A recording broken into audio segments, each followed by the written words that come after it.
Donc, bonjour. Eh bien, aujourd'hui, j'aimerais vous faire une conférence sur qui a commencé, l'œuf ou la poule. Intéressant. Mais en fait, c'est faux tout ça. Parce que une poule ne peut pas naître d'un œuf. Pour qu'il y ait un poussin, et donc une poule, il faut un coq. Ah, il faut un coq. Donc il faut une poule et un coq. Alors, comment fait-on? C'est simple. Qui a commencé? Eh bien, c'est et la poule et le coq. C'est pas l'œuf. Une poule tout seul ne peut pas naître des poussins. Alors, comment faire naître un coq et une poule? Il en faut deux. Eh bien, bien souvent, on oublie le troisième point.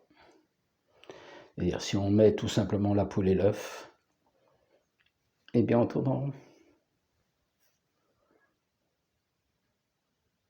Alors, question. Eh bien, c'est simple, c'est très simple. Qui a commencé? Eh bien, c'est la poule et le coq. C'est pas l'œuf du tout. Mais comment? Eh bien, c'est simple. Vous oubliez un troisième élément. Vous tournez en rond parce que vous oubliez l'élément créateur. Vous oubliez Dieu. Pour Dieu, eh bien d'abord, c'est comme, voilà, tout simplement, voilà. Qui a commencé? L'homme ou la femme? Eh bien, il faut les deux, il faut l'homme et la femme. Et qui a créé?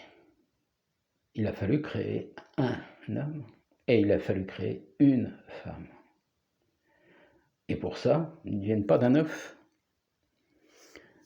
Dieu a créé d'abord le sperme, il a créé l'ovule, il les a mis ensemble. Déjà, il faut créer le côté masculin et aussi le côté féminin. Il les a mis ensemble, sous couveuse, on pourrait dire. Et là, l'être humain a grandi. Il y a eu un homme et il y a eu une femme. Et de là, ils ont pu, ensemble, avoir des enfants. Pas autrement. Donc, pareil pour... Il a fallu créer un coq, il a fallu créer une poule, avec certains éléments, et les deux ensemble ont pu créer un œuf. La poule a pu créer son œuf qui a donné des petits, ou une omelette. Mais il a fallu que Dieu crée la poule, avec, je dirais des spermatozoïdes, mais enfin, des acides, dans les acides ribonucléiques. Il a fait ses petits arrangements pour pouvoir créer une poule. Il a fait ses petits arrangements pour créer un coq. Et une fois que ces deux petits êtres ont grandi, un coq et une poule, eh bien, ils étaient faits pour se rencontrer et pour créer des œufs. Mais des œufs, des poussins. C'est la poule, c'est sûr, qui crée l'œuf. Donc, qui a créé? C'est la poule qui a commencé ou c'est l'œuf? Eh bien, c'est la poule. Mais non, il faut aller plus loin. C'est Dieu. Regardez la perfection. Cette perfection absolue. Regardez même vous, vos molécules là. Est-ce que dans chaque molécule, il y a une direction? Même dans chaque molécule. Va pas plus haut. Non, la main, elle doit pas être là. La main, elle est au bout du bras. L'œil, ah, il est là, il est beau.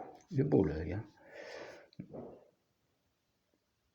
Les sourcils, il faut qu'elles soient là, parce que s'il pleut, ça doit couler à côté.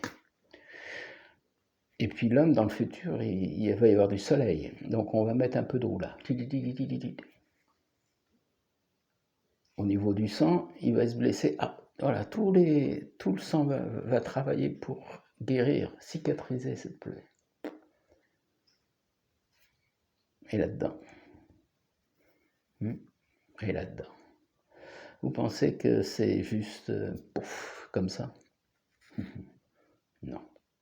Non, il a fallu que quelqu'un y réfléchisse longtemps, très longtemps. Mettre tout ça sur ordinateur. Ah, mais il y a ci, ah, puis s'il a ça, il faut ça. Ah, et puis le foie. Ah, s'il y a quelque chose de mauvais, il faut que le foie régule. Mais les poumons, il faut. Mais seulement pour l'air. Etc., etc., etc.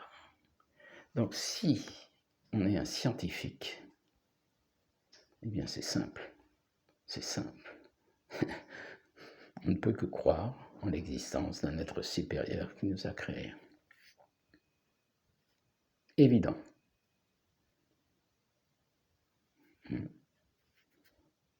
Et c'est réaliste.